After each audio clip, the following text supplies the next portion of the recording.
We break for lunch and we commence our next technique. Good afternoon, friends.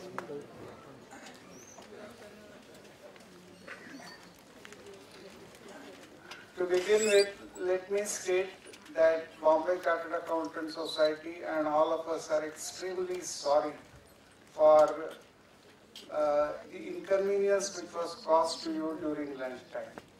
In fact, the admission to the course was overflowing. We could not say no to the people. So in fact, there are 550 participants and only 500 chairs. So lunch arrangement was also a bit difficult, and all of you must have suffered some inconveniences. You have suffered them only because of your love and affection for the society, and yet we shall improve next time. Coming to this afternoon's session, we have with us Amit Patel. I don't know, there were some of you who might have been present at the RRC. And in that RRC, he had presented some paper, and just now some discussion was going on that he is known to be father of inventions in the CA. Somebody was describing him today, mother of inventions. And such a person, who is, according to me, a counselor, is necessary in this afternoon session, because all the same, with all the difficulties, you had a good lunch. So if a person with a technological background is there, then it would be helpful. His introduction is only what he has given, 3 lines. But there are lots of things which can be stated in between the lines, which I will not state here for the sake of avoiding time. He is a past president of Bombay Chartered Accountants Society, and to be very precise, a very distinguished past president. Earlier to that, for almost 14 or 15 years, he has worked in various capacities in Bombay Chartered Accountants Society, undertaken a lot of initiatives. He is a partner in a senior chartered accountants firm, Sudeep Parekh and Company, and generally a very pleasant personality to listen to, a very soft-spoken person. And that's why today's subject is given. Somebody said that this subject is nothing but a marriage between technology and Income Tax Act. Now when there is a marriage has already taken place, and there are lots of teething troubles initially. And both of them fight, both of them feel that they are right. And therefore, when the fight reaches a level where, they are just shouting at each other, a counselor is required. So Amit Patel is one such counselor. He will just in a very soft voice, etc., explain to you or try to pacify both the issues, etc. It's a fit and proper person. Normally, a chairman of a session is expected to state some few things about the subject, and after a speaker has spoken, delivered his talk, then also, he is supposed to give his expert comments.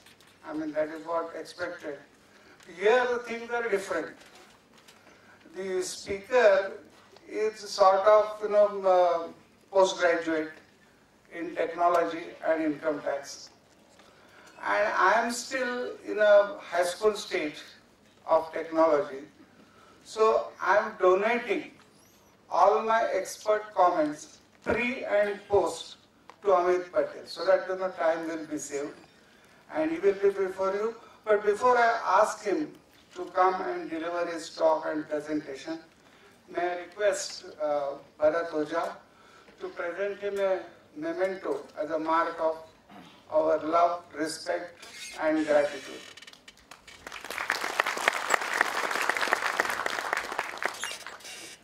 Amit, the stage is yours.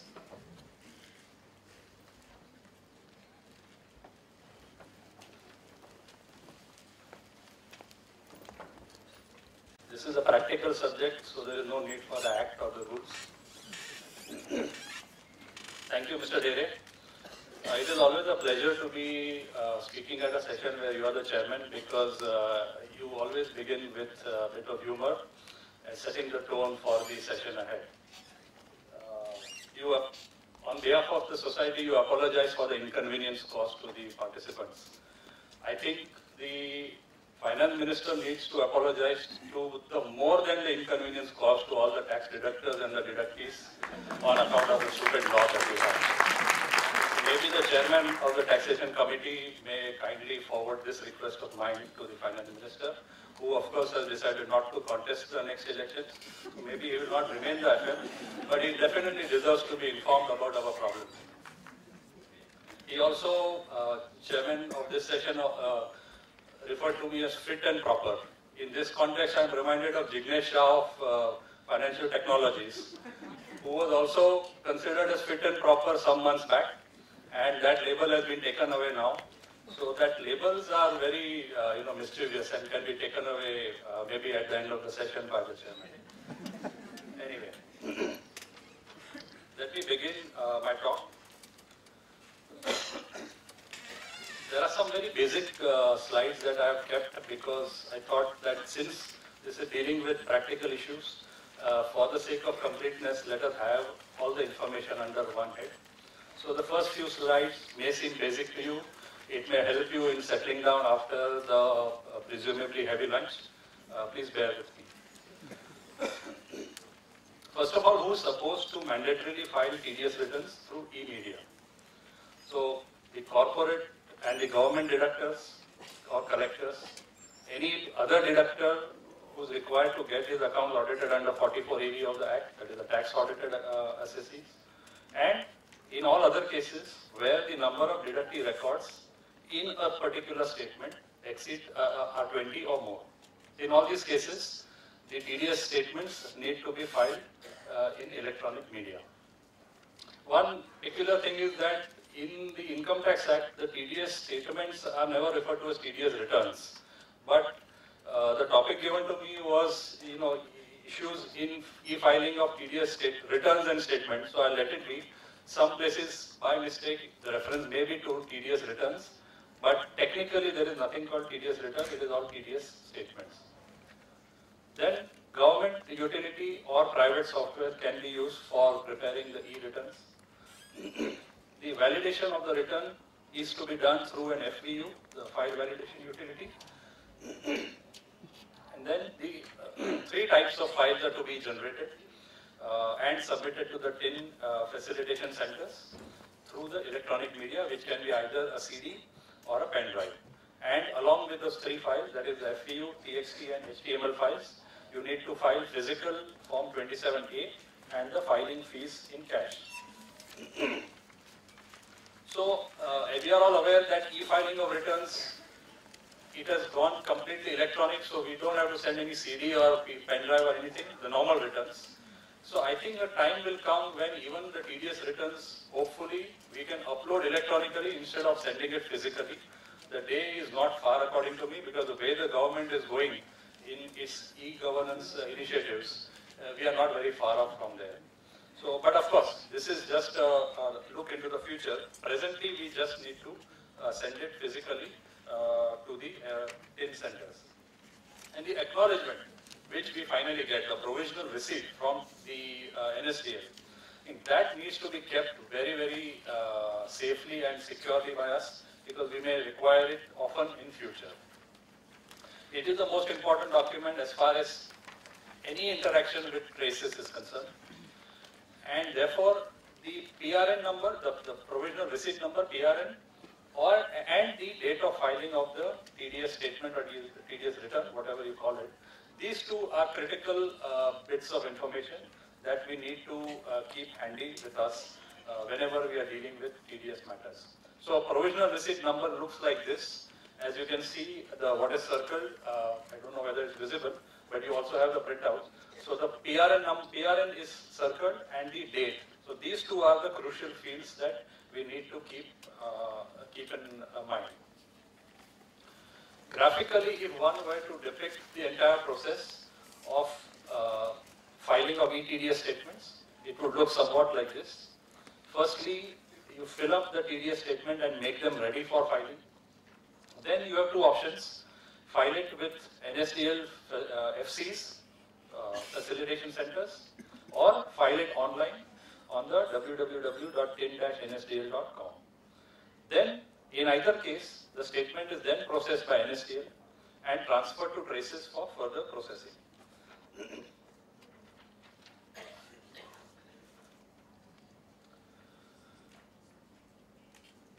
After NSDL finishes its work, it then goes back to Traces, that is the CPC, which in turn again processes the data, and then the data is available for generation of TDS certificates. When the Traces or when the CPC is processing the returns, if there are errors that they come across, then an intimation will be sent to the deductor by Traces. Thereafter, the correction statement can be filed online for details relating to PAN or Chalan on the tds-cpc.gov.in website, but for which digital signature in PFX format is required. And on the other hand, the correction statement can be filed with NSDL in centers. If it is filed online, then Traces does the processing of the correction statement. If it is filed physically, the NSDL will process it, and then it is transferred back to Traces. In this whole thing, therefore, NSDL is very much present, even though the website, etc., are now not of NSDL, but Traces is basically in charge. I was just wondering how long NSDL's honeymoon with the income tax department would continue, because more and more we are seeing that the department is taking everything in-house. So maybe time will tell how quickly they will get rid of NSDL and do all the processing themselves, because the CPC which they have at Bangalore, I think is world class. I remember Gautam and I had gone to see it at their invitation, and they've got fantastic world class facilities. It is another matter that we are having a lot of problems because of various other reasons, but the facilities are fantastic, and therefore I think it's only a matter of time before which they take everything in-house. There are a lot of issues relating to the payment of the TDS, and that is primarily to do with the challans. So it is mandatory for the following types of deductors to pay their taxes online. We are all aware of that. Companies, 44AB cases, etc. All these kind of taxpayers have to mandatorily make e-payments. ITNS 281 is the challan number to be used for the depositing of the TDS. The due dates underwent a change sometime back, and now 7th of the next month remains as it is for all the months from April to February. And for all deductions during March, the due date has been changed to 30th April. We are all aware that earlier 31st May was there for all the credits as on whatever accrual entries were passed on 31st March. But now we have one common 30th April as a due date. There are a lot of times when that due date, whether 7th of the next month or 30th April, as the case may be, falls on a public holiday or on a Sunday. And then people start asking each other whether the department has extended the date, all of us would do well to keep in mind the General Clauses Act, as per which under any law of the land, where any due date falls on a Sunday or a public holiday, the immediately succeeding working day immediately or automatically becomes the due date. So therefore, if 7th of May is a Sunday, then 8th of May would be the due date for paying the TDS of the month of April. Unfortunately, the software that the CPC has, the Traces software, does not recognize this particular issue. Therefore, when it is processing, if this kind of issue is there, where the payment is made on 8th May instead of 7th because 7th is a Sunday, then the system does not recognize that 7th May was a Sunday, and it therefore takes the due date as 7th May, date of payment is 8th May, and therefore 1 day of delay. And as a result of which, a lot of demand notices have come for the delay in payment of the tax. So this obviously, I'm I'm sure that the department is aware of it. I think they only need to work on the logistics of how the software can be customized to take cognizance of all the holidays falling on the due dates. So in any case, if this kind of situation arises in your case, then obviously you will get a notice, a demand notice, and you would need to file an application for rectification with the jurisdictional TDS officer.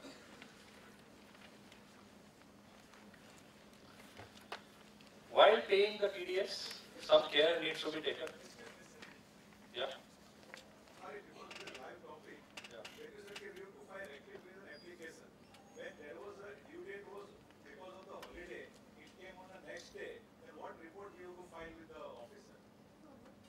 No, no. And notice is coming from presses. Yeah. And then system, sorry to intervene between.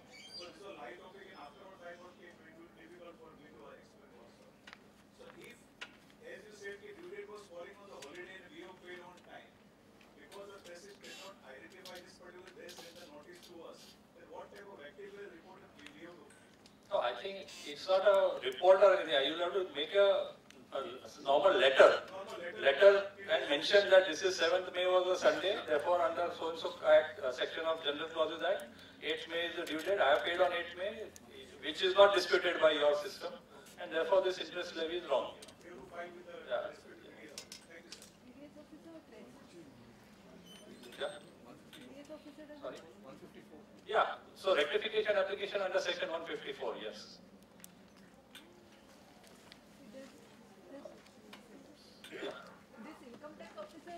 Doesn't accept the Yeah, so that will just come to that.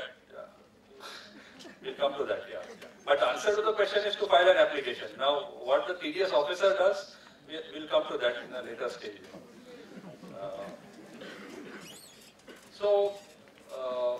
Yeah, the care to be taken while making payment of the TDS. I think, therefore, in light of all these kind of problems that we are having, of the system being, insensitive to the, practical aspects, it would be best to pay the taxes well in advance, at least a day before the due date. There is another issue which was pointed out to me about the rounding off. All of you are aware of section 288 capital BB, under which in 2006 I think an amendment was made, whereby it was said that any amount payable under this act has to be rounded off to the nearest 10 rupees. Earlier, 288A, etc. Earlier we used to round up to the nearest rupee, but now what is to be paid under the act has to be rounded off to the nearest 10 rupees. I know that 99.9% of the people are not taking this into account. We are still rounding off to the nearest rupee. But theoretically, the section says it is to be rounded up to the nearest 10 rupees, which means that if 65,004 is the amount payable, then you pay only 65,000. So you round it up to the earlier 10. And if it is 65,007, then you pay 65,010. So this is what you would do if you are following the law. But in TDS there are practical issues. The system doesn't understand, has not yet been told that this 288BB says 10 rupees. So it is doing its own rounding off. And the way it has been, I think, programmed, probably because so many people have left Infosys, and gone into different fields, the programming seems to be, in doldrums. So what is happening in the example given over here on the screen, if the amount to be of TDS is worked out on a calculator by just applying the rate, it comes to say 65,000 rupees and 2 paise. And if you pay 65, obviously you will pay 65,000, the paises, even rupees have lost the value, but you will ignore the paise and pay 65,000. In which case the system generates an error saying you have paid short. And then for that 2 paise you will be spending 2,000 rupees worth of effort in trying to get that fellow to understand. So therefore, the better thing would be that in all these cases to pay that 1 rupee extra instead of 80 paise less. So this is a practical issue that was highlighted to me by my team. I just thought I'll bring it to your notice. Quoting the correct TAN, obviously it goes without saying that otherwise you have a major problem. Bifurcation of the interest and tax correctly and carefully, because otherwise the demand will keep on showing. And the section number to be carefully mentioned in the ITNS 281. there are two questions which arise often and for which a lot of people seek answers. First is that if payment, what if payment pertaining to a particular section is fully deposited through a challan in which another section is mentioned. So for example, 10,000 rupees has been deducted under 194J, but while making payment, in the section, in the challan, the section mentioned is 194C, for example. What happens? And the other, contra question is that what if payment pertaining to two different sections is deposited through one challan? So you have got 5,000 of 194J, 3,000 of 194C, and another, 10,000 of 194I. So total 18,000 you paid through one challan. What happens in this kind of case? I think if it was a few months back, there would have been disaster. But now the traces allows the deductor to allocate one challan to different sections. And what they are concerned is with how you are allocating in the return, in the TDS statement. So in the first example, 10,000 rupees deducted under 194J, but challan says 194C. At the time of filling in the form, the TDS return, the mapping, while doing the mapping, you should put in the section as the correct section, whatever it is, 194J, and use the same challan where the wrong section is mentioned. And apparently it is supposed to work. And in the other case where three sections have been merged, the correction under three sections have been paid under one challan, again, one challan is to be entered in the challan details, and in the deductee details, etc., wherever sections are to be mentioned, you mention the correct sections, so that but at the end of it, the total of all those should match with the total of the challan. So these are two practical issues that we have faced, and Traces is supposed to be taking care of these things.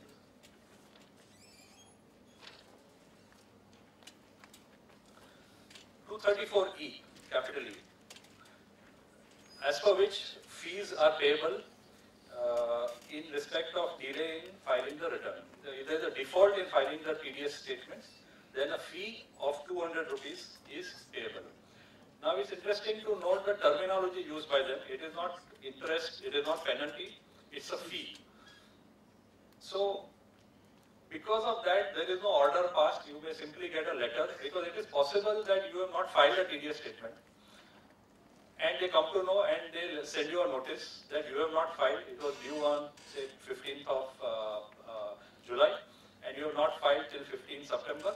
So for 2 months, whatever the number of days, per day, 200 rupees of fee you have to pay. So there may not be any order that comes, and therefore there is nothing that you can appeal against, because appeal lies against an order passed. But there is no order passed in this case. So therefore, and even in the book that we have distributed the book. Yeah, so even in the book we have given as one of the FAQs that whether this is appealable. So our view is the view of the author was that 234E is not appealable, and therefore it's a problem. So the only way of going about it is that if you get a 234E demand, then you dispute it, saying that this is wrong, there's some mistake, you apply for rectification, then, so that application will be made under, made to the jurisdictional TDS officer. He may reject it, he will obviously reject it, because I don't think anybody really, passes a favorable order nowadays. So the rejection will come, and again the rejection probably we may be able to go in appeal, but otherwise I don't see whether 234E can be appealed in any way. The total amount of the fee is restricted to the total amount of tax deducted, and in respect of which the TDS return or statement is not filed. Now this section is a terrible one, because this 200 rupees per day straight away the demands are being raised, and now everything is computerized. So for them it's very easy to calculate and issue automated notices. So the constitutional validity has been challenged in the courts. And Karnataka High Court as well as Kerala High Court in the cases mentioned have both given a stay to the recovery of the fee levied on those two SSEs. So we await the final verdict of the courts as far as the constitutional validity of 234E is concerned. The The practical issue that we have faced as far as 234E is concerned is that in the challan, even if you decide, because whichever CA I called up and asked for experience about 234E, they said we tell the client to pay it no matter what the amount is. So then you have agreed to pay it, you will be asked which challan to fill, and in the challan what code to fill up. The code, as you can see, which is circled over there, the field, there is no in the codes that are given to fill in, there is no code for filing fee for the fees under 234E. So the question arises that what code do you put in? The practical answer that I got from my team was that in the TDS return, whichever is the predominant section under which tax has been deducted, we are putting that code. Now, that is not, according to me, the right way of going about it. I think we need to get it across to the government that they need to rectify this and put in a code and put the correct code. You have something to say about that? Yeah. Because the challan you can use for any section, therefore code you can put any code, doesn't matter. It's the 234E which gets captured as field. Okay, so Chairman is of the view that there is putting in the code is not very relevant. The section is important. So 234E, if you mention, it would be okay. I hope that he is right.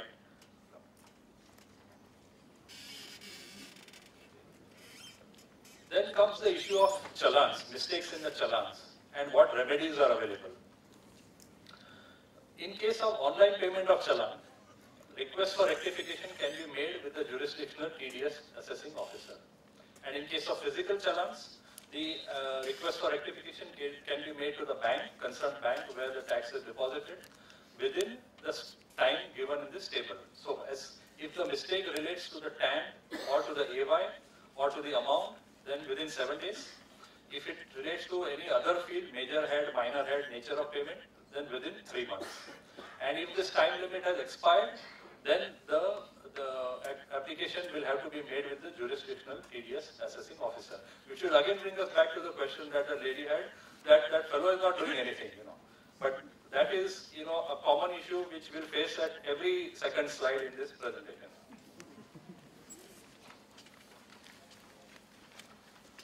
So coming to the mistakes in the challan, the banks have, as we saw in the earlier slide, the banks have got powers to make certain rectification if the application is made within the time period.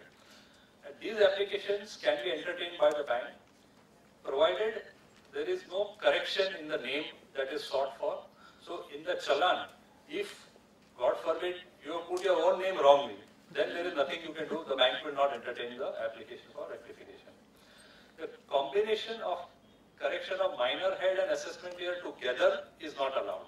So if you have made a mistake in both the minor head as well as assessment year, again they will not accept the application.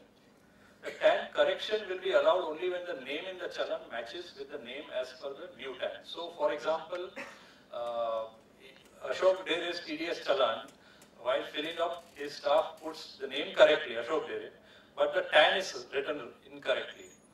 Then in the rectification application, when his office goes there, they will have to mention that the name is correct, the correct TAN is so and so, and that correct TAN in their records, the name at the back end should match with the name mentioned in the challan. Only then will they accept the application for rectification. The change of amount will be permitted only on the condition that amount so corrected is not different from the amount actually received by the bank and credited to the government account. So in short, you may have made a mistake in writing the amount in the challan.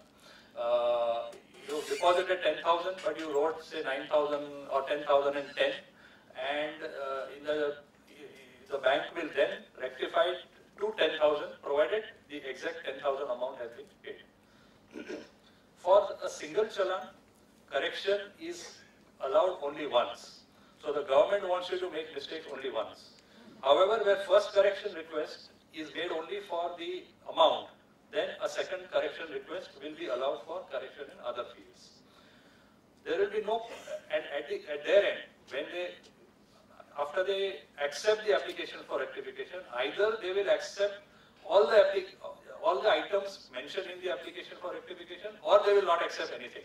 They can't do piecemeal, so they can't rectify the TAN but not the amount of, vice versa.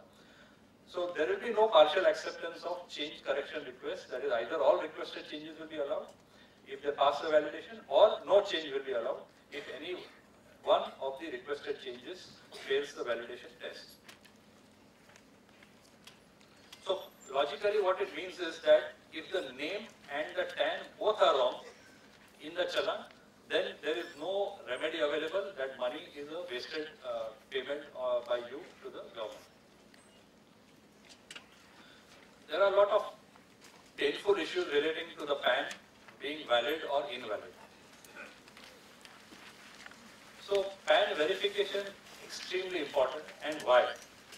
As you are all aware, section 206 AA says that where the PAN provided to the deductor is invalid or does not belong to the deductee, it will be deemed that the deductee has not furnished his PAN to the deductor, and the provisions of subsection 1 shall apply accordingly. This is what is stated in subsection 6.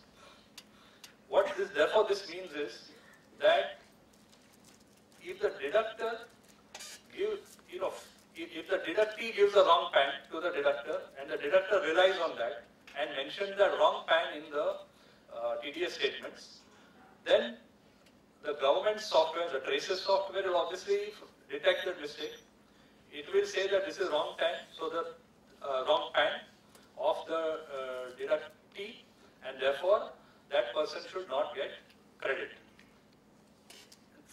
Not getting credit is one part, but the problem will be that this fellow may have deducted at say 10% if it was 194J or 2% if it was a contract, and because he does not have a PAN, the opposite party, the deductor should have deducted at 20%. So there will be a short deduction of tax to the extent of 18 or 10% as the case may be. So therefore it is very, very critical that the PAN of the deductee needs to be verified by the deductor upfront, and for this purpose online verification facility is available. I will just show you in the next slide. And rectification of more than 4 characters in the PAN is not permissible.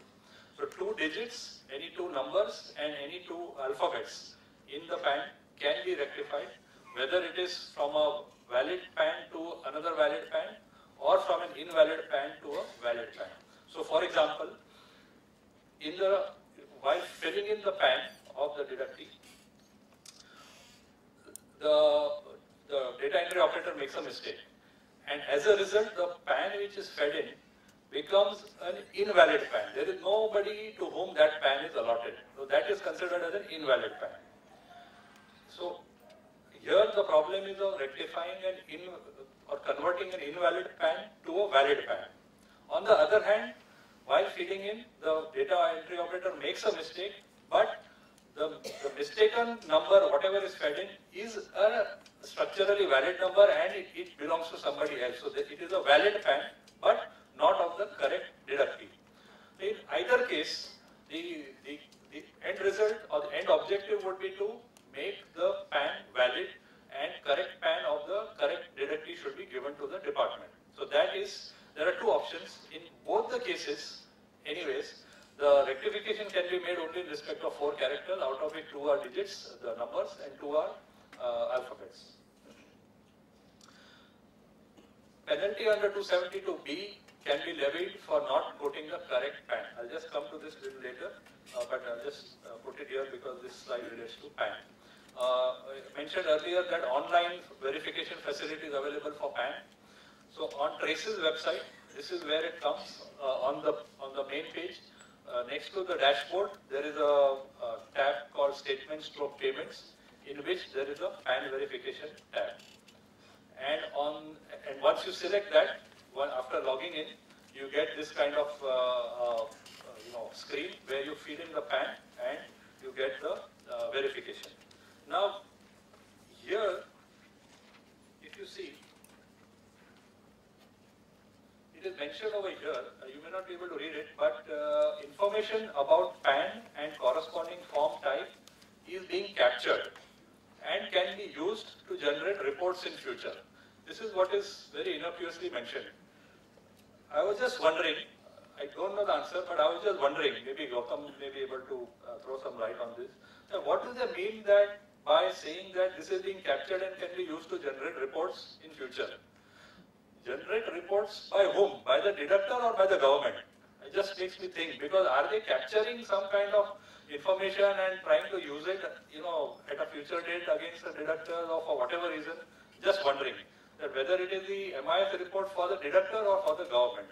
One will need to, be more conversant with the Traces website to be able to answer that. I don't have the answer, but I just thought I'll put it on the table.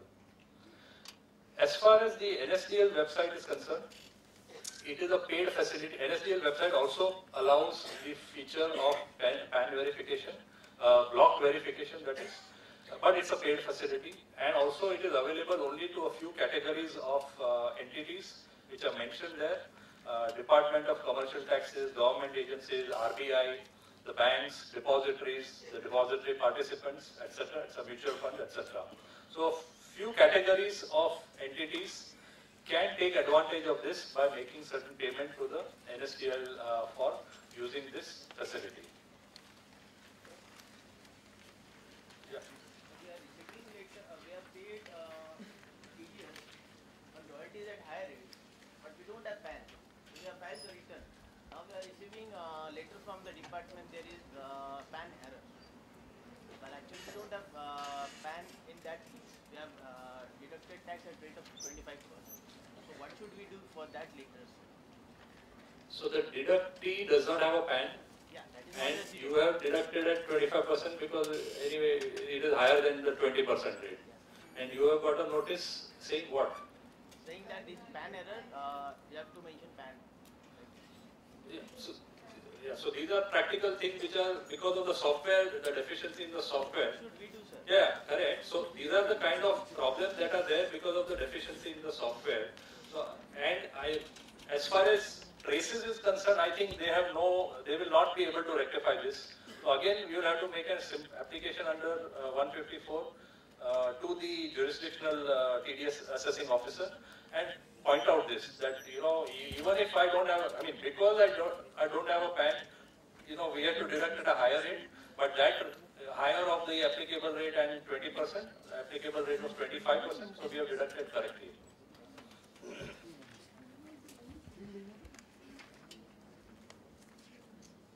He may not do anything, I think. No, he's got a notice, that is why. So it is all right, notice. Because 150, that ITO also going to do what? No, I agree, but there is a psychological problem that we have with. Then it Yeah, is so, yeah, and also, yeah, exactly. The penalty issue is also there, that giving wrong information. mention any PAN. So where is the question of incorrect PAN? Yeah, but at least till we have a change of government, one can't. Sorry to say, but I think you can't trust these guys. You can't take anything for granted with Come these guys. back to you in June. When new There government. is special code C also we mentioned for that higher rate. But Sorry? we have mentioned code, there is ABC codes, various codes while filing the returns that we are deducting tax at higher rate. Right. The PAN is not legal. Yeah, so I agree partly with Dharak Sahib that nothing to be done actually, but for our sort of satisfaction, we should put in on record of the jurisdictional TDS AO that this is what has happened, and then let him do what he wants, which is he will not do anything.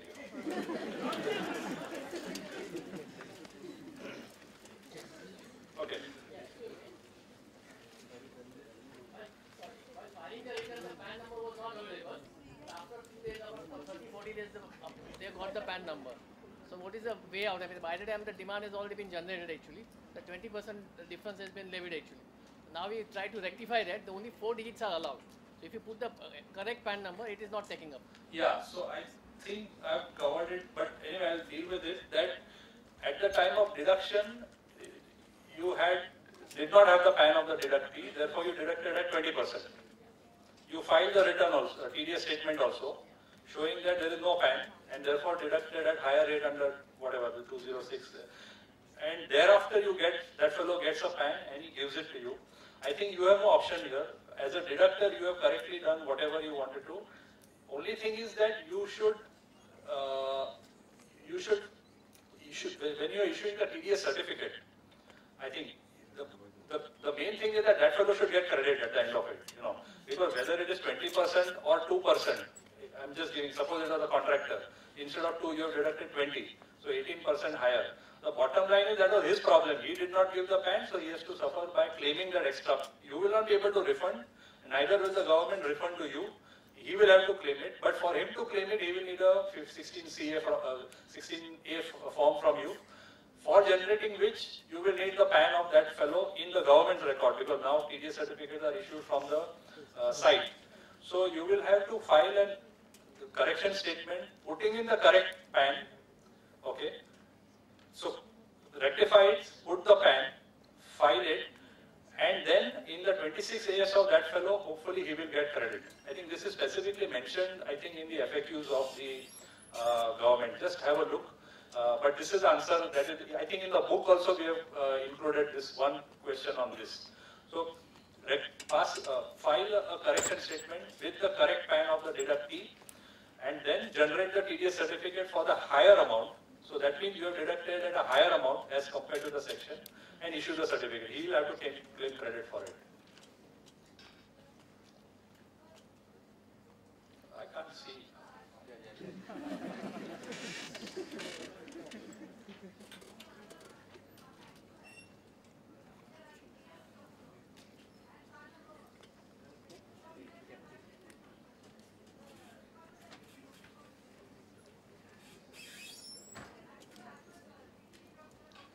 Yeah, I'll just, the DTW related thing is there in one of the slides. I'll just deal with it when we come to that. You know.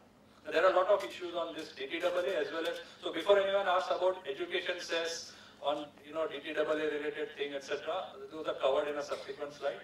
And even as far as, you know, load deduction certificate or nil withholding tax certificate is concerned, and you know, not deducted or deducted at lower rate, there is a problem. Yeah, there is a problem, so we'll just come to that.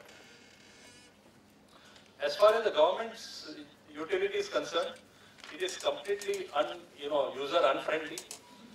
The private software at least help, you know, allow you to do some copy paste, etc. Here there is no copy paste allowed. You know, where there are huge line items, I think the private software comes to the aid of the deductor as compared to the government utility. Many times the errors shown in the error statement generated by the government utility, you know, they are even more difficult than Greek and Latin. For example, if you see over here, error code and description, T-FV-2001 invalid batch header record length. I mean, so we are chartered accountants, so we are supposed to understand what all this means, you know. Then at the end, FVU version 4.0 input file info and so all that is fine. But how does one make sense of all these kind of, you know, cryptic error messages that come? So therefore, a lot of people are using the private softwares. The quarterly adjustment and yearly adjustment. If Chalan pertaining to the past quarter adjusted against an entry in the current quarter, is it possible? So answer is yes. So you have either by mistake you have paid extra in the earlier quarter, or you know, you have changed some entries and as a result of it there is extra tax paid in the earlier quarter. You can adjust it in the subsequent quarter. Similarly, and this is a new feature, that Chalan pertaining to an earlier assessment, earlier financial year, can any part of that be adjusted against the current, any quarter of the current year? No. So not only intra-quarter in a year, but intra-year, can that adjustment be done? So I think Traces is now allowing these kind of adjustments for the immediately preceding year and immediately succeeding year. So, so for example, AY 11-12 in the last quarter an extra payment is made in the last quarter of AY 11-12. That you cannot adjust in AY 11-13-14. But AY 12-13, any of the quarters you can adjust is what the Traces is permitting. Then interest calculation. Interest calculation is not prompted in the government utility. So in case of huge databases, one has to check every entry for delay and the payment, you know, and calculate the interest, and that becomes a very, very cumbersome process. The refund of tax deposited would be the course of action. So you can claim a refund of TDS only when excess is paid in a chalan pertaining to the previous financial year. No further transaction liable for TDS are expected in the current financial year, and the business of the deductor is closing. In these kind of cases, the claim for refund may be accepted. Refund can be requested online. However, you require a DSC for the purpose of lodging the claim online.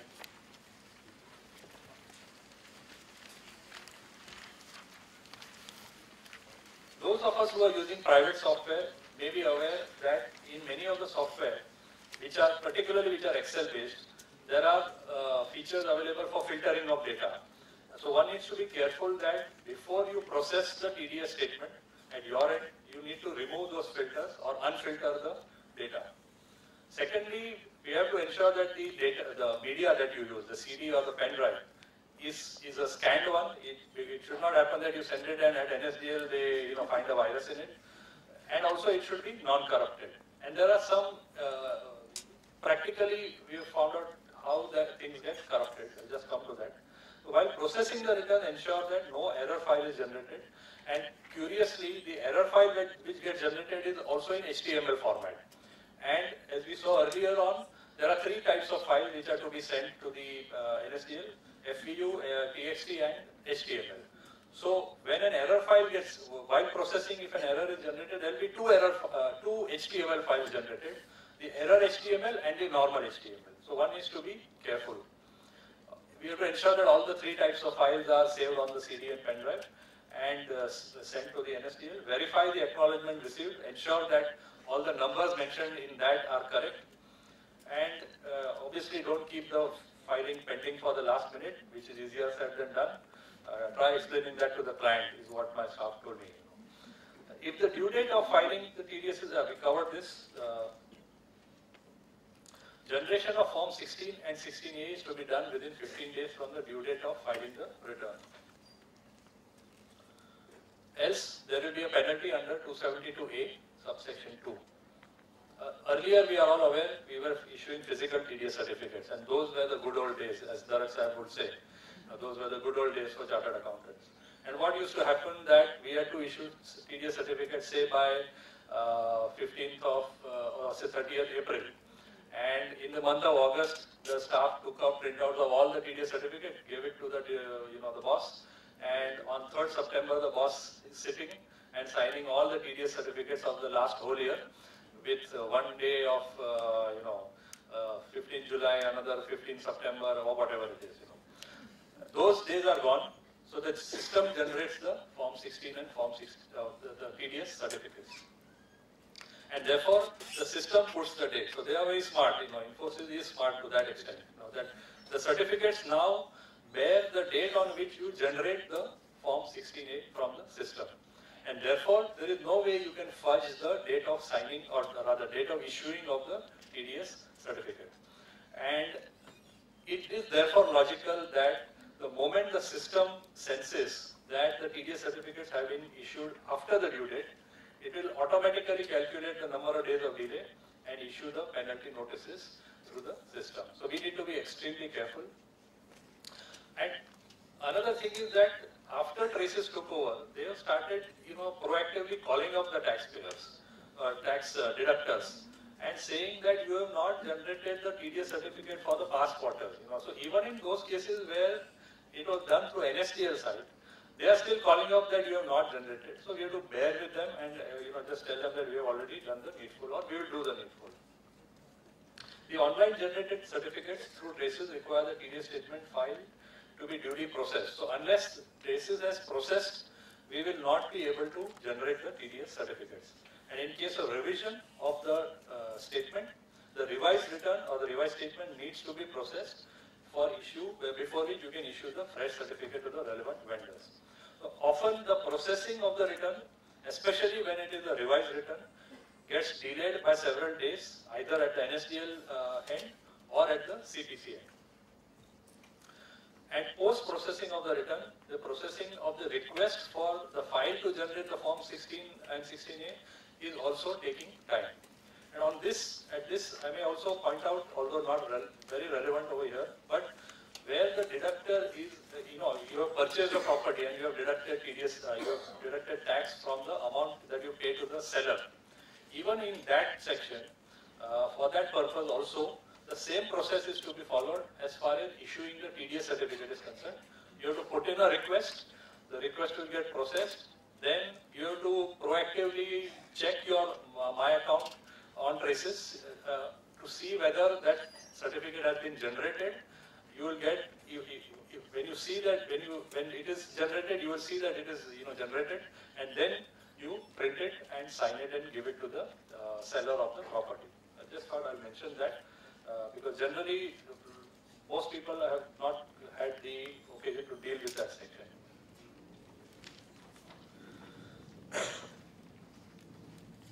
So you have filed the return and you feel very happy, and then you have the TDS defaults. So under section 200 capital A, you get these default notices. They are similar to intimation under section 143(1), which we get in the case of normal tax returns. The intimations can be in respect of arithmetical errors and incorrect claim apparent from information in the statement. Very similar again to 143(1). Currently, these statements are received from Traces and are computer generated. The intimation is to be treated as a notice of demand as per the deeming provisions under section 156. So if you get an intimation under 200A, it is to be deemed to be a notice of demand and all consequences follow. The intimation does not contain much details and information about the calculation of the amount which is demanded from you, except for certain very basic classification.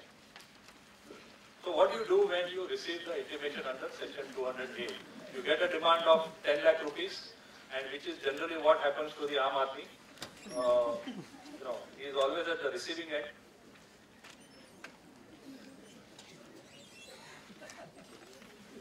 I don't know. Presentation was done by somebody else. So when you get this 200A notice, first thing that you need to do is demand a justification report from Traces. I think this itself is slightly unfair, and probably we need to represent on this that you are telling me I have made a mistake, and then I have to ask you what is my mistake. I think you have to tell me what is my mistake. Why should I have to go on the site and ask for a report, then wait for the report, and then try to understand what is there in the report? I think this process needs to be simplified, and maybe we need to really seriously talk to the CPC people. But once you get the justification report, you analyze the default and then revise the TDS statement if the errors intimated in the report or in the notice are valid. Yeah. Justification report is not available. You are after asking for example, 13, 14, 2, 3, 2 quarters, justification report was not available from the Traces. What to do? Yeah, so you have got a notice, then you have demanded a justification report and you are not getting it. No, it's very easy for me to tell you, call them up on the helpline and try to get it and speak to them on the phone. And in the alternative, I think we will have to put in an official, I think by registered AD, send a letter to them. I think, as per the what I understand is that they have kept a separate office of the CPC in another city. Are you aware, Gautam? Yeah. So you have to send all communications to that office, and then they will process it over there and forward it to the Bangalore CPC. So probably you will need to send a letter physically to the. Bangalore is not concerned.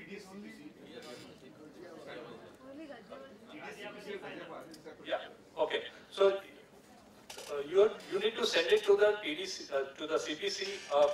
If they are not responding to the online request, then you probably need to send a physical thing. If the phone doesn't work, I would try to first get in touch with them on the phone through the helplines. And in fact, on their circular, on their newsletter, they have very proudly sort of highlighted how many calls they have got and how much they have attended to those calls. So that is one. If practically now, if you tell me that you have already tried that and still nothing is happening, then I think you need to send a physical, notice, sort of application to them and wait for the result. Have you already also done that?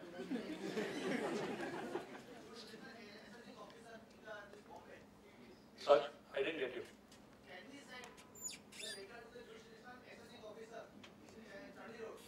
I don't think that will serve any purpose. Except unless you want to, maybe protect yourself that you are a bona fide, you have done everything possible under your powers to, find out what is the issue and you are not getting results. From that perspective, yes. But otherwise, in terms of getting the reply, I don't think they will do anything. Because they would not have it. It will be with the CPC, TDS.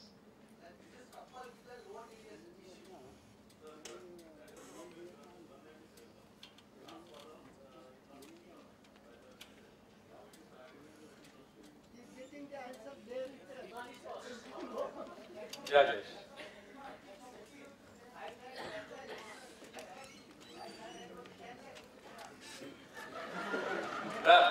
Excuse me. So anyway, in principle, whether the demand is, whatever it is, everyone knows that we have a problem.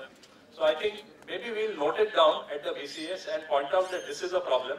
As someone suggested up, Gautam, that this is a problem relating to the lower deduction certificate, and recently they have made some changes.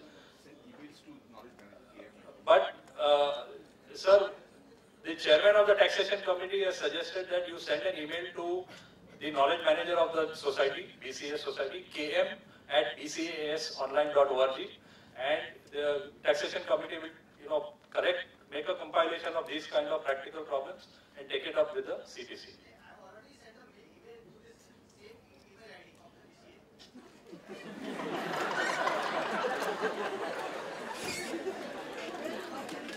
Then you will send a physical one, I think, to Gautam Naik.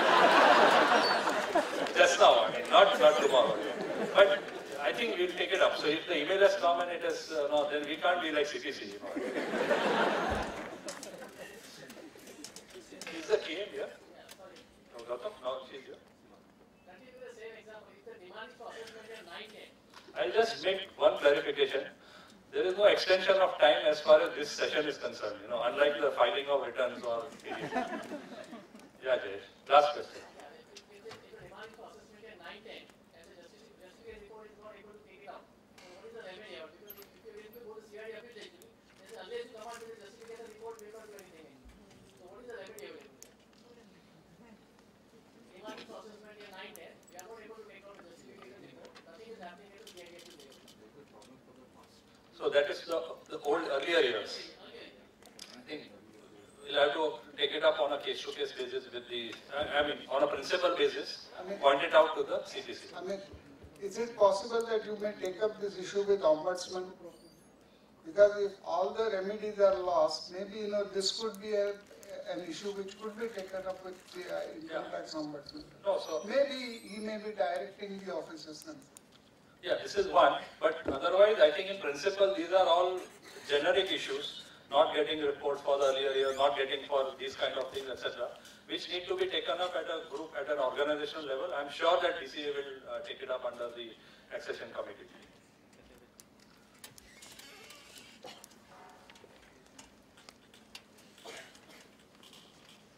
Yeah, so you have analyzed the default, you revised the TDS statement, and then revise the TDS statement if the errors intimated in the notices are valid, and intimate the officer in this regard. Intimation to the officer is advisable but not mandatory as per Act. File an application for rectification if errors shown are invalid. Demanding the justification report from traces. What is the justification report? It is a detailed calculation in respect of the demand raised in the intimation under 200A. The file can be requested from traces by punching in the details of the TDS statement file. PRN is compulsory.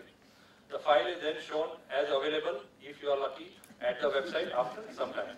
However, sometimes long delays in getting the file have been noted, as our friend mentioned. Sometimes there is an error in opening the downloaded report. However, the calculations explained for arriving at the demand are very clearly explained in the in the justification report. Though the justification report provides the detailed calculation, instances of the same being wrong or inaccurate or not as per legal position are several. There are several people have noted that. And also many times, although this is supposed to be like 143(1) where you only prima facie adjustments can be made, at lot of places, even where there are issues relating to the interpretation or to legal issues, even in those cases, the system or the software has been known to make adjustments and create demands or throw up the BIM mistakes in the reports. So this is very typical. We have also seen, all those of you who have been uploading the e-returns last year, we have seen that the tax audit report, for example, 3CD, from last year it became mandatory to upload it electronically. The government software, the utility which they have is completely biased and based on the department stand in lot of cases. So there is no option to put your stand, or to give information based on your stand.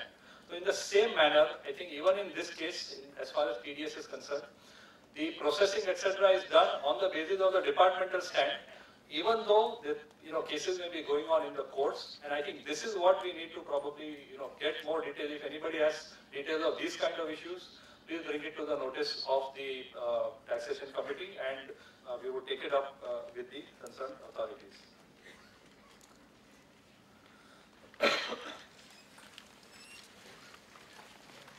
So once you analyze the default, you realize that in many cases where the deductee has provided the deductor with a lower deduction certificate from his TDS officer, that is not recognized in the justification report. So the government software, and I've given an example over here, the amount paid to the deductee is 46,790, 46,790, that is the gross amount. Then the amount actually deducted by the deductor is 5 rupees. The section is 194J, so therefore if 46,790 is the amount paid, logically 4679 ought to have been deducted. But the deductee has provided a certificate as per which 0.01% should have been deducted. So the deductor has deducted 0.01% of 46,790, which is 5 rupees. So he has deducted 5 rupees. The system, now what is the system showing? And this is the report that gets generated. It shows correctly that there is a certificate for 0.01%. It shows that as per the certificate, in the normal course, 4,679 ought to have been deducted. And then it says amount paid within the 197 certificate limit. So it is also, checking whether that as per certificate, whatever was the gross amount, which can be paid to that deductee without, or rather after deducting only 0.01%, whether that amount is crossed or not. So that verification is also done. And after doing that, it still shows that the deductor has short deducted to the extent of 4,674 rupees. So this is a major problem, and which lot of deductors are facing wherever they have deducted at a lower rate based on the certificate issued to them by the TDS officer of the deductee, concerned deductee. So in these kind of cases, what is the remedy available to the deductor? Should he file a rectification application with AO, TDS AO, or with traces, or file an appeal? And similarly, another major problem is that where education cess and surcharge are not levied in cases where tax is deducted as per a DTAA between India and any other country. In that kind of case, or where under section 206AA, the tax is deducted. In all those cases, the cess and education, the cess and the surcharge are levied in the justification report. So the justification report calculates the surcharge and the education cess on all the tax deducted under DTAA, and it creates a demand in the justification report that goes to the SSC. So these are two problems.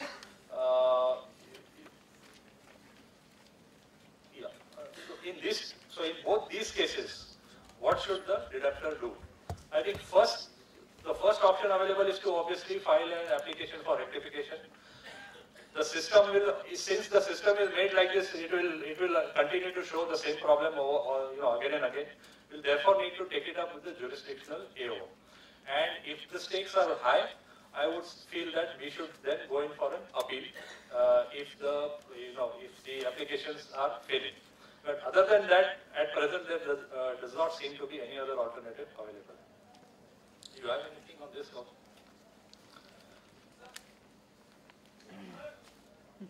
Yeah.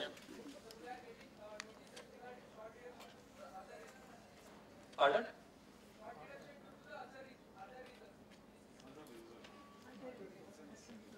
Deduction due to other reasons. Yeah.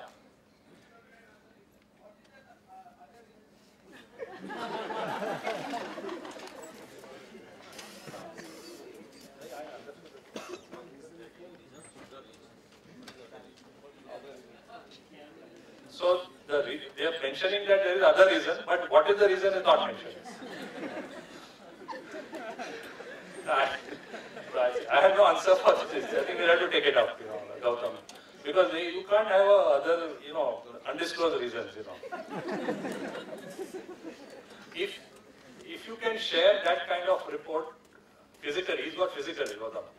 So now please give it to Gautam Nayak, the chairman of the taxation committee after this. He's showing something in how in parliament, I'm sorry, it's a political season, so mind wanders sometimes. Okay. Instances of a portion of interest paid being unrecognized in spite of the challan showing it as unutilized. So demand for the entire amount of interest raised without adjusting what is already paid appears in the report. So, for example, a screenshot is there. In the last column, it shows interest on late payment under 201, 10,110. And as compared to this, there is an amount of 4,000 odd amount already paid by the deductor, which is showing as unadjusted or unutilized. So there is something wrong in the software. It is not mapping the two, the demand and the amount already paid, and therefore, these kind of demands are being issued. Yeah, so either there could be two problems. One is that either the CPC traces there is a problem of mapping, or while you have filed your TDS return, you have made a mistake in the mapping. We need to check at our end first as to whether it is mapped properly, and thereafter, if we have done our part correctly and still the problem continues, then we need to bring it to the notice of the CPC. Some other instances of defaults. And this is a very peculiar problem and very often repeating problem about for how many months is the interest to be paid. How do you calculate the number of months for which there is a delay or default? So in a case when tax was deducted on 12th Feb and tax is paid on 10th March, for how many months should the interest be paid? 1 or 2 months? So 12th February means you are supposed to pay it by 7th of March, whereas you have paid it on 10th March. So is there a delay of 1 month or 2 months? We would obviously, sorry, somebody said 2 months?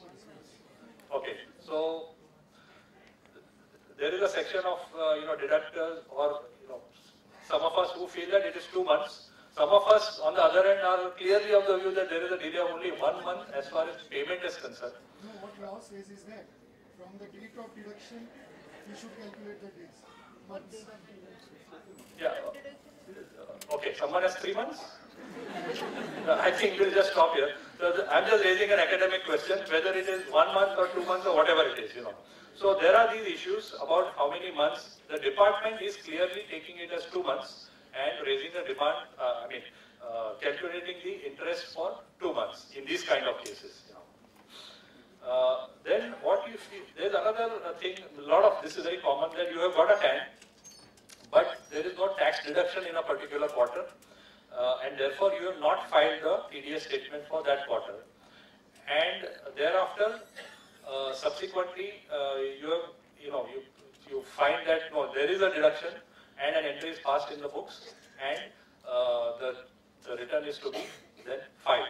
What happens? I was told, by Gautam that according to the CPC, in these kind of cases where you have a TAN, you have not filed a return and you get a notice, then as per the explanation given to them by them to Gautam, in this kind of cases, if the deductor writes a letter stating that I have a TAN, but there is no TDS in this quarter and therefore I have not filed the TDS statement, then the CPC will take that into cognizance and will block that particular quarter for that particular TAN.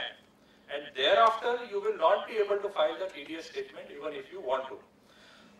This has not been tested at my end. I am told that, and we called up the CPC, on the helpline, and we were able to get through to someone, and we asked them whether this feature is available. So they were not aware of this feature being available. I think we need to test it. But so if it is not getting locked, then there is no problem in this kind of a situation. Subsequently, if you have a deduction, then you can easily file the TDS statement. But if it gets blocked, then you have a problem. Then there is another peculiar problem that the deductee has obtained a certificate from the TDS officer authorizing me as a deductor to deduct tax under all payment made by me under section 194 C to that person up to say 5 lakh rupees without deducting tax.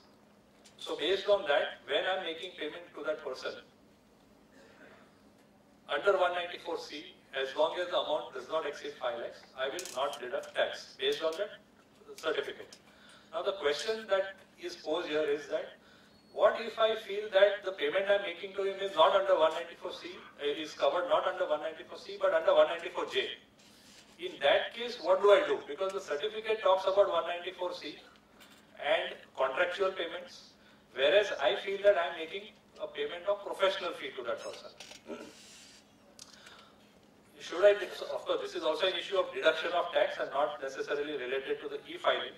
But the problem will come in e-filing, that is why I am just trying to highlight it. So, A, if I take a stand that no, I will rely on the certificate which that fellow is giving me, and therefore, till 5 lakhs of payment made by me to that person, I will not deduct tax. In my TDS statement, I will show all the, whatever I have to do, under the respective column, putting that A, etc., whatever, I will put all that. And I will show that I have not deducted tax. What happens is that if there is a TDS survey at my end, and my officer tells that you should have deducted under 194J, this certificate is useless, then what happens? So that is a major problem. And practically, if I was asked this question what to do, I would say that if I am of the view that legally this is a debatable issue and 194J applies and not C, I would apply J. Therefore, I would disregard the low withholding or nil withholding tax certificate obtained by the deductee, and I would go ahead and deduct it at 10% from the whatever amount that I pay to that fellow, and show it accordingly in my TDS statement.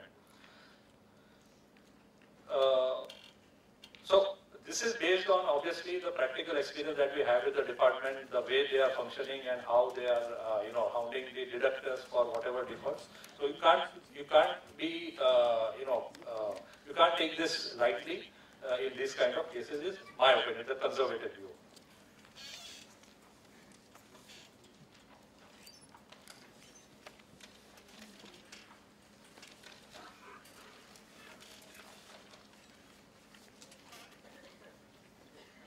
The TDS statements can be revised suo motu or in response to notice under section 200A. And unlike the return of income, there seems to be no time limit for revision of TDS statements.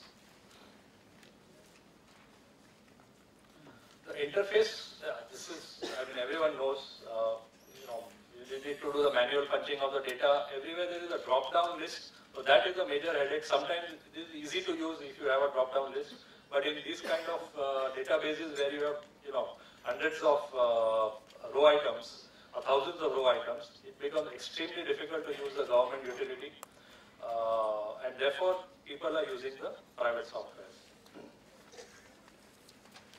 And in the government utility, the revision is very difficult, as various fields entered in the original statement cannot be changed, deleted or modified. In the challan sheet, only the interest amount, challan amount and sections can be modified and not the other amounts. One example of mistakes in the TDS statement which you may want to revise, that deductee A, Mr. A is a deductee, and I have deducted 6,000 rupees from payment made to that person, and the deduction is under section 194J.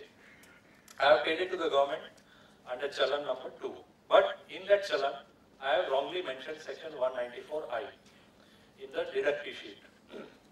Sorry, challan is correct, but in the deductee sheet I have inadvertently mentioned 194I and linked it to another challan which was paid under 194I. So, as far as the challan which is paid for 194J, there is an unutilized amount of 6,000. As far as the 194I challan is there, there is a excess utilization. In this kind of case, how do I revise in the TDS statement? Can I change the mapping to the correct position from challan 3 to challan 2? I was told that in the government utility it is not possible to do this, but at the same time in some of the private software it is possible to make the changes. Another option, can I delete the deductee row completely and re-enter his information in the deductee row again? Again, private software permits this, but the government utility does not permit. The proof that the government utility does not permit is given in the next 2 slides. First remedy cannot be applied as per government utility. It gives an error message. And for the second remedy also, it gives an error message like this. So probably in the government, if we are using the government utility, maybe make the amount 0 in the deductee row and then enter a fresh row and re-enter that Mr. A's details and link it to the correct challan. So probably this could be one way out of such a problem.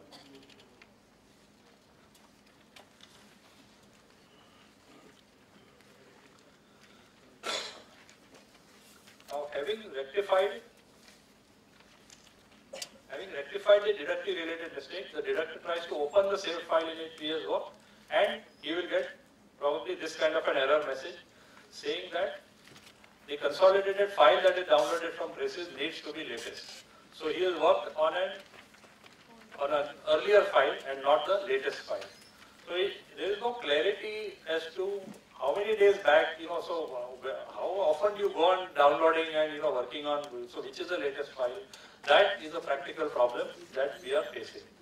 So if this thing happens, after doing all the work, you get a message that this is not the latest file, then you will need to again download a fresh consolidated file and redo all the changes and make the revision. Post the requesting of a new consolidated file on Traces and after doing the changes, processing of the return is completed, files are then sent to the TIN FCs for filing and it comes back because the version of the RPU software has changed. So for example, it has changed from version 3.7 to version 3.8. A lot of people would have faced these kind of problems. The versions, I am told, keep on changing very quickly, and if that has happened, if the version has changed, then thereafter, if for example 3.8 version is now available, then any changes which have been processed or any statement which is processed in the earlier version is not being accepted by the TIN FCs. So this is a problem that we need to keep in mind. Consolidated file gets corrupted at times if the path of the file is changed. So I was told that practically what NSDL has told us is that instead of moving the file from one place, from one folder or subfolder to another, you move the whole folder from one place to one whole subfolder from one folder to another folder. So if you do that, then the corruption chances are less. This is a practical solution provided by NSDL on phone when they were contacted.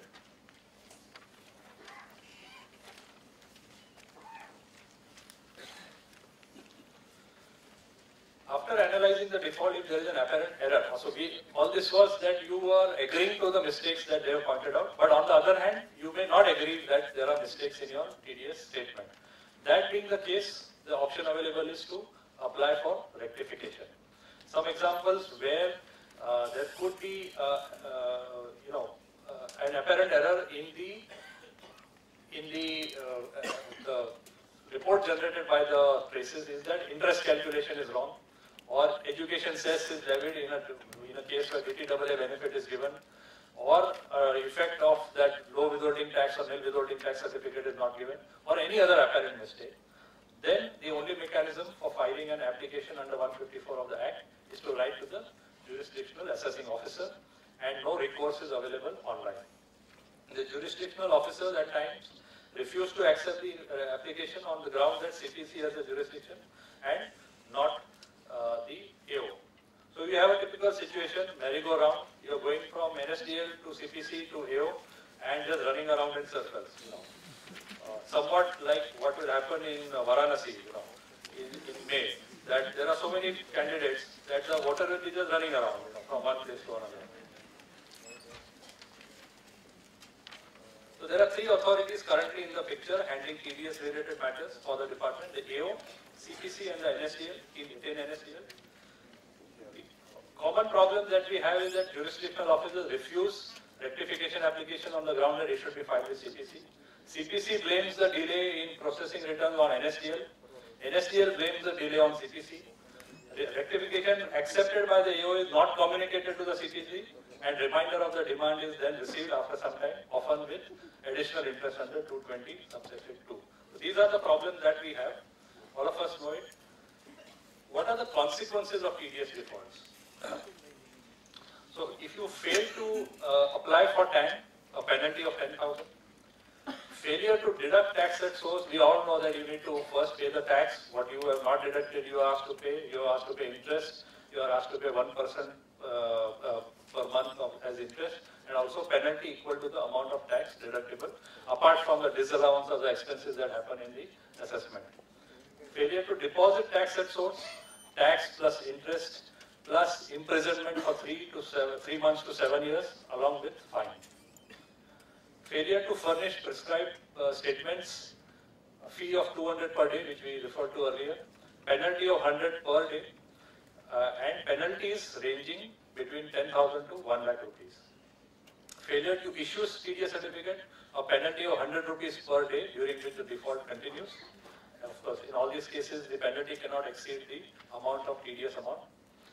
Failure to mention the PAN of the deductee in the TDS statement and certificate, penalty of 10,000. Here, what is to be noted is that the penalty of 10,000 is a total penalty, maximum penalty.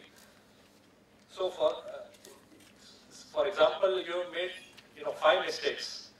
In 5 cases in your TDS statement, you have given wrong PAN. So it is not that per mistake 10,000 and so therefore 50,000 can be levied, which is what the department did in a particular case, and they levied a penalty of some 30 lakh plus on this DHTC logistics. And the Delhi High Court has rightly held in favor of the SSE and against the department, saying that 10,000 is the maximum penalty that can be levied in this kind of case. Furnishing of incorrect information in the returns, in the statements, penalty ranging between 10,000 to 1 lakh. Some miscellaneous issues that we currently face in one case, I just thought of sharing it, that the SSE had a registered office in another city, not Mumbai, and then the registered office moved to Mumbai. So there was a change in the registered office. So obviously the jurisdiction also changes of the normal assessment. As far as TAN is concerned, they had a TAN in that other city. They did not have a TAN in Mumbai. So in this kind of cases, what is to be done? Obviously, there is no question of transfer of TAN. That concept is not there in TAN. You need to get that TAN cancelled and apply for a fresh TAN in the new city. So the SSE will have to, or the deductor will have to apply for a fresh TAN and apply for cancellation of the earlier TAN. But before that is done, before the cancellation is done, I think one will need to be very careful, because if there are any past extra deductions or any adjustments to be made, I think those first should be made, and you need to continue to use that TAN for the purpose of deduction. This is all again practical, at a practical level I'm saying. And only after all adjustments are done, there is no further anything remaining to be taken back from the department. Only thereafter one should start using the new TAN and filing the TDS statements in the new jurisdiction. I just thought of pointing out this because we are actually facing this. Then there are a couple of slides which are not there in your printouts, but I thought of adding them. The CPC is sending us their newsletter to the BCA. So I was just going through that newsletter, and in the last newsletter that we had got,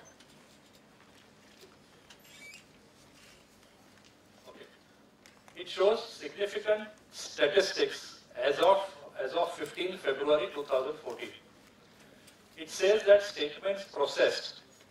It says 99% statements filed up to 31st December 2013 have been processed. This is as of 15 February. So we can, we realize that the advantages of making everything electronic, the processing is obviously much faster.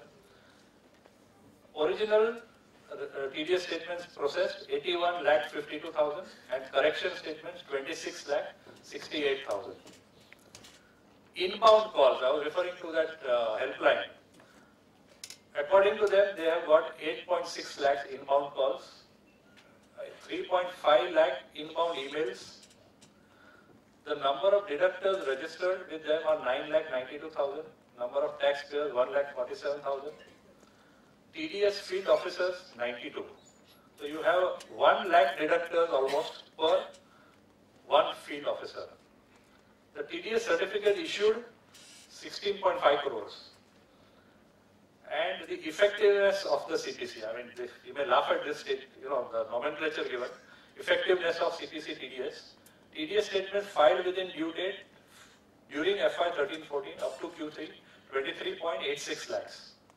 Increase, this is very significant, increase in filing compliance over the earlier year, 23%. So because of all these strictness that they are showing, 23% improvement has been there as far as the compliance with the due dates is concerned.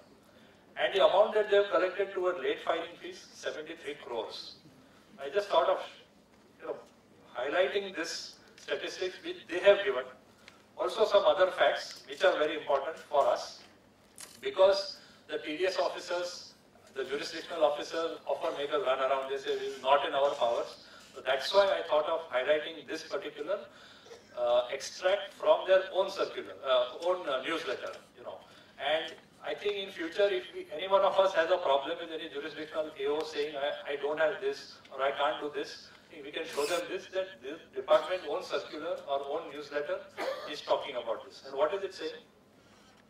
A wide range of functionalities have been delivered through an intranet portal as part of Traces, integrated platform for enabling the AOs in the field, that is the jurisdictional AOs. Through this portal, the following functionalities have been provided to the AOs. And what are they? Various things are there, but the important ones are Chalan correction, TAN to TAN, PAN to TAN, assessment year. Then, viewing the intimations and communications, demand summary without justification, and manual upload of demands. All these are functionalities the CPC newsletter says which have been given to the field officers, that is the jurisdictional AOs. So if any one of them is saying that, no, I don't have access and all this, I think we need to take it up with them that this is black and white given to you, given to us by the department itself, and you cannot say that we do not have access to this. The AOs can register on the intranet by using the login ID and password provided to them by CPC. CPC has provided login IDs and passwords to every AO, TDS AO in the country. I just thought of sharing these excerpts from the newsletter of the CPC. So how do you conclude? At the end of it, since it is now 3:45 and my time is over, in a transitionary phase, chaos is bound to remain. And hopefully, gradually, the entire process will be shifted to the CPC traces. NSTL will be hopefully out of the picture, and you will have only one person to run after. And the difficulties will hopefully mitigate. Until then, we will have to find a way out, practical solutions we have to find. But I would strongly suggest that on the traces website, there are e-tutorials given. It would be a great idea to go through the e-tutorials very carefully and see exactly how they expect us to carry out every step in the context of rectification, etc. Also, the utilities that we have at our end, we need to constantly update them on almost a weekly basis, if not on a more frequent basis. And another important or another interesting note on which I will sign off is that, according to the same newsletter, delegation from Malaysia, Bangladesh, and Tanzania visited our CTC, and they were taken through a complete walkthrough through the CTC. And they were very impressed with it, and now they have gone back to their respective countries with the intention of replicating our CPC in their countries. God help Malaysia again. Thank you very much.